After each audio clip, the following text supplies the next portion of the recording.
سورہ یوسف کی ایک خصوصیت یہ بھی ہے کہ اس میں حضرت یوسف علیہ السلام کا پورا واقعہ ایک ہی تسلسل کے ساتھ،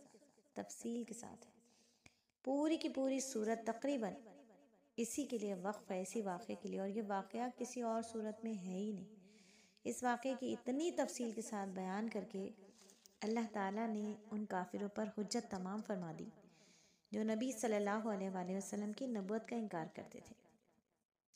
اور یہ بات بھی ان پر واضح کر دی کہ اس واقعے کا علم ہونے کا آپ صلی اللہ علیہ وآلہ وسلم کے پاس کوئی ذریعہ نہیں ہے۔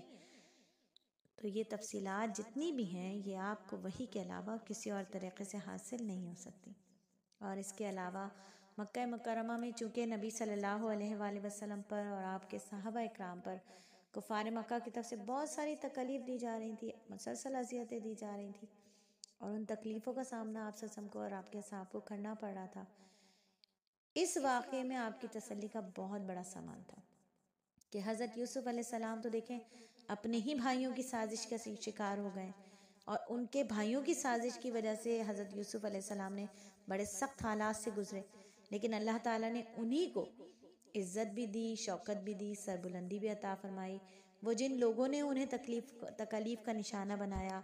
ان سب کو ان کے آگے جھکنا پڑا۔ اور اسی طرح یہ جو اہل مکہ ہیں یا اہل یہود ہیں، یہ اگرچہ کہ مکہ مکرمہ میں نبی صلی اللہ علیہ وآلہ وسلم کو بہت تکالیف دے رہے تھے اور آپ وسلم کو تکالیف اٹھانی پڑ رہی ہیں، لیکن آخرکار یہ جو سازشی لوگ ہیں یہی آپ کے سامنے جھکیں گے اور حق جو ہے وہ غالب ہو کر رہے گا۔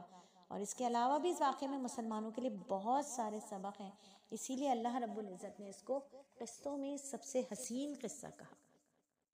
سب سے حسین قصہ۔ اس میں دین بھی ہے، اس میں دنیا بھی ہے، اس میں توحید بھی ہے، اس میں فقہ بھی ہے، اس میں سیرت بھی ہے، اس میں تاریخ بھی ہے، اس میں خوابوں کی تعبیر بھی ہے، اس میں سیاست بھی ہے، اس میں حکومت چلانے کے طریقے بھی ہیں، اس میں انسانی نفسیات بھی ہے، معاشی خوشحالی کی تدبیریں بھی ہیں، اس میں حسن اور عشق کی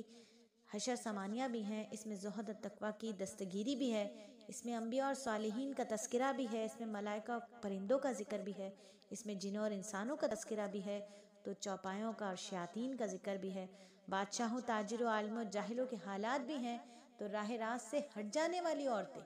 اور راہ راست سے ہٹ جانے والی عورتوں کی، ہٹانے والی عورتوں کی ہیلہ سازیاں بھی ہیں، مکاریاں بھی ہیں، بے حیائی کے قصے بھی ہیں،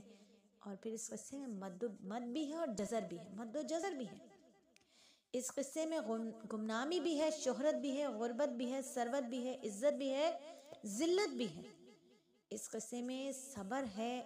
اس قصے میں بندگی ہے، اس قصے میں شہوت ہے، اس قصے میں حسد ہے، اس قصے میں رشک ہے، اس قصے میں سب کچھ ہے۔ اس قصے میں